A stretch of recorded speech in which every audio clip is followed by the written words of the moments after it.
Hey, how's it going? I just thought I'd pull on my warmest jumper and pour myself a nice hot cup of cocoa, seeing as though it's now autumn. Now that summer is over, so too is the dreaded drought that plagues the PlayStation storefront. September, thankfully, brings with it a number of great releases that are sure to quench your gaming thirst. From Tony Hawk to Spelunky, Avengers to Mafia, it's fair to say that there's a wide range of varied titles releasing on the PlayStation 4 this month. What up gamers, it's Liam from Push Square, and these are the 12 best video games releasing on the PlayStation 4 in September 2020. Before we start, you could make this transition into autumn more pleasant by liking this video and subscribing to the channel. It really helps us out. Let's get started. This is coffee. I lied to you. I lied straight away.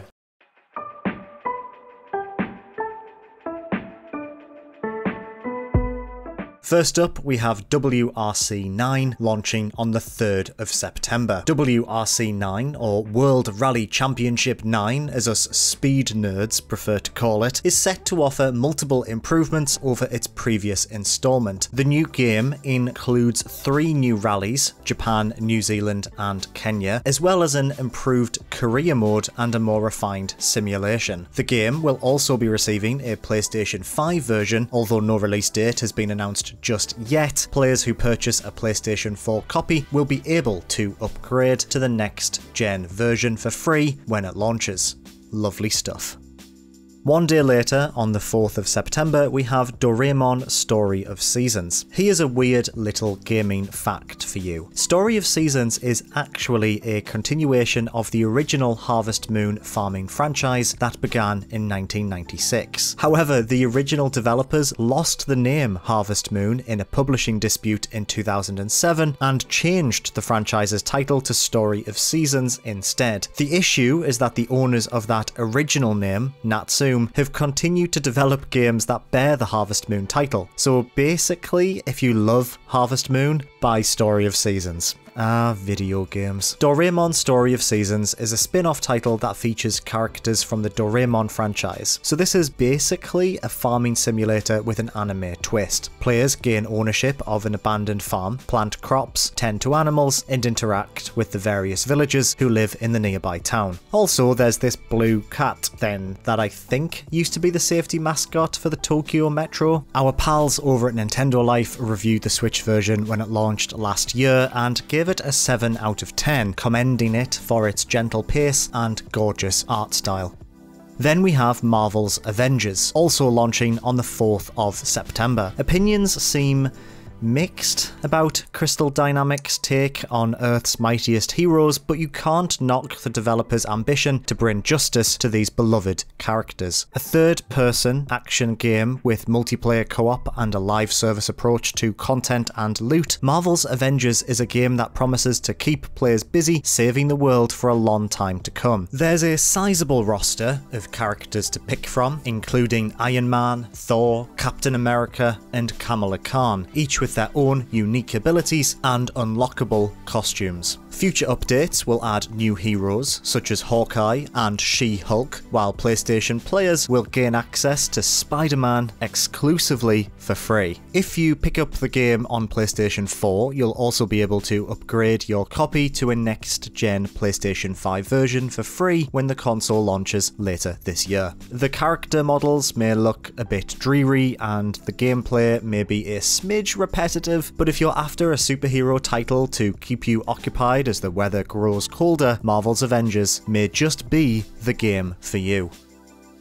Also launching on the 4th of September, Tony Hawk's Pro Skater 1 and 2 kickflips onto the PlayStation 4. A full remake of the first 2 games in the prestigious Tony Hawk's Pro Skater franchise, THPS 1 and 2 includes every character, level and mode from the original titles, plus additional content. The majority of the original soundtrack also makes its return with an additional 37 songs from artists such as A Tribe Called Quest and Less Than Jake thrown in for good measure. You can even build your own tracks before sharing them online. lovely stuff. One particular feature I really like is how each of the original lineup of pro skaters have been remodeled to reflect the age they are today. There's something quite wholesome about the Birdman himself sporting a few crow's feet while doing 720s off the roof of a high school in order to grab a VHS tape. Ah, video games. Playable solo in local split screen or online, Tony Hawk's Pro Skater 1 and 2 looks to be the shot in the arm the series has needed since the PlayStation 2 era. As a huge fan of the series, I can't wait to play.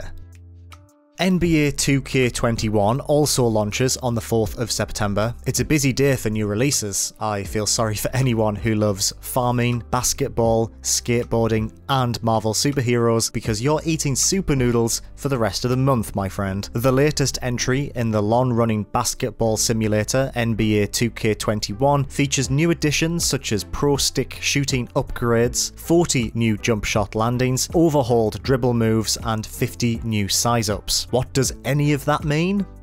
Beats me. Writing about sports games every month feels like trying to translate the Dead Sea Scrolls from Paleo-Hebrew into Mandarin, except I'm also a baby that needs glasses, and my glasses have broken. You get the point. Microtransactions make their return, which I'm sure will make fans of the series very happy, and if you want to unlock a next-gen upgrade for the game, you have to shell out $84.99 for the Mamba Forever Edition, as the standard edition won't let you gain access to the PlayStation 5 version. However, if you do decide to move over to the next-gen edition, you'll be able to transfer your My Team over to your new console. That's certainly something. Seriously though, what's a size up and how are there 50 of them? Can someone let me know? Cheers.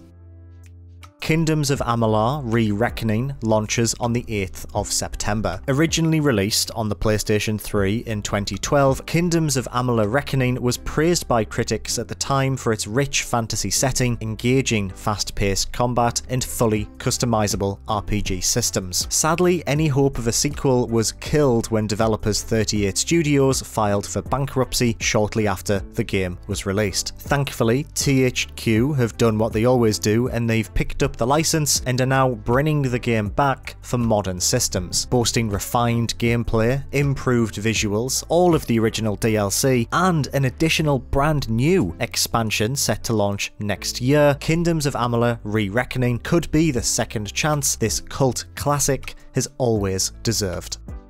Originally revealed all the way back in October 2017, Spelunky II finally arrives on the 15th of September. A sequel to the wonderful Spelunky, Spelunky II promises more of the same perfectly crafted emergent gameplay of the original. Tasked with exploring a randomly generated series of underground caves, the player must navigate these twisting and complex environments while avoiding enemies, obstacles, angry shopkeepers, and much, much more. Spelunky 2 looks to be a bigger and better version of the original release, presenting players with a web of interlocking systems and mechanics that are sure to delight and frustrate in equal measure. We can't wait to die and die and die all over again. WWE 2K Battlegrounds arrives on the PlayStation 4 on the 18th of September. An arcade-style spin-off, WWE 2K Battlegrounds sees dinky versions of your favourite wrestlers going head-to-head with one another in a number of quirky arenas. With 2K scrapping a proposed WWE 2K21 following the disastrous 2K20 that left many fans furious, and rightly so, Battlegrounds looks to be a light-hearted diversion as the company hopefully goes back to the drawing board for the next mainline entry. It's more Smash Brothers than simulation, but Battlegrounds looks like an enjoyable romp for any wrestling fan itching to get back into the ring. Crysis Remastered also releases on the 18th of September. Originally released in 2007, Crysis became infamous among the games industry at the time for its next-generation visuals that required beefy computers in order to run it. To own a piece of hardware that could run Crysis on maximum settings was such an expensive venture that the concept of achieving such a feat resulted in years of forum users asking one another, but can it run Crysis in response to images of some of the world's most advanced supercomputers? 13 years later, Crysis can run on a Nintendo handheld, so that puts that question to bed, doesn't it? Still, despite the memes, the original Crysis is a wonderful FPS that has aged surprisingly well. Given access to a super suit, players can shoot, punch, and dash their way around an island in order to uncover the truth about an alien threat. This remaster includes enhanced visuals and even supports ray tracing on the PlayStation 4 Pro. Impressive stuff. Action roguelike Going Under launches on the 24th of September. A beat-em-up developed by Aggro Crab, Going Under is a light-hearted dungeon crawler that tasks players with exploring the ruins of failed tech startups. In a similar vein to Dead Rising, anything can be equipped as a weapon, from laptops to brooms to body pillows. It looks like an absolute delight, one to keep an eye on. Mafia Definitive Edition. Get ready, I'm going to say the lowest hanging fruit of Mafia jokes here because I can't think of any others. Makes you an offer you can't refuse on the 25th of September. Stop throwing things at me, I tried, okay? A remake of the original PlayStation 2 release, Mafia Definitive Edition has been rebuilt from the ground up to take advantage of modern hardware. The game will include freshly recorded dialogue, new cutscenes, new features, and expanded gameplay. From the trailers we've seen so far, the game looks stunning. A true remake in every sense of the word. Just make sure you don't forget about— I'll stop, I'm sorry. And finally, we have The Walking Dead Onslaught, launching on the 29th of September. Not to be confused with The Walking Dead Saints and Sinners, released for PlayStation VR earlier this year. The Walking Dead Onslaught is another Walking Dead PlayStation VR title set within the world of the AMC television series. Players can assume the roles of Rick Grimes, Michonne, and Sam Porter Bridges, in both a story mode and an endlessly replayable survival mode known as Scavenger Mode. Developed by Servios, the team behind the excellent Sprint Vector, this could be a zombie-killing VR experience worth checking out. Now that it's September, the PlayStation 5 could literally be out in 2 months' time, and we still don't know when or how much it's gonna cost. That's wild, right? It could be out in 2 months and we have no idea of where we can even buy it from yet. What's happening? Weird, innit? What are you? Thanks for watching. What are you picking up this month? Tony Hawk? Avengers? Something else? Let me know. Alternatively, what's your favourite jumper? Just tell me all about your autumnal wardrobe. Give me fashion suggestions and tips. Why not? Let me know. If you enjoyed this video, please consider giving it a like and make sure to subscribe to Push Square for everything PlayStation. As always, I've been Liam. I've never ended a video like this before, but I guess I am this time. Thank you for watching.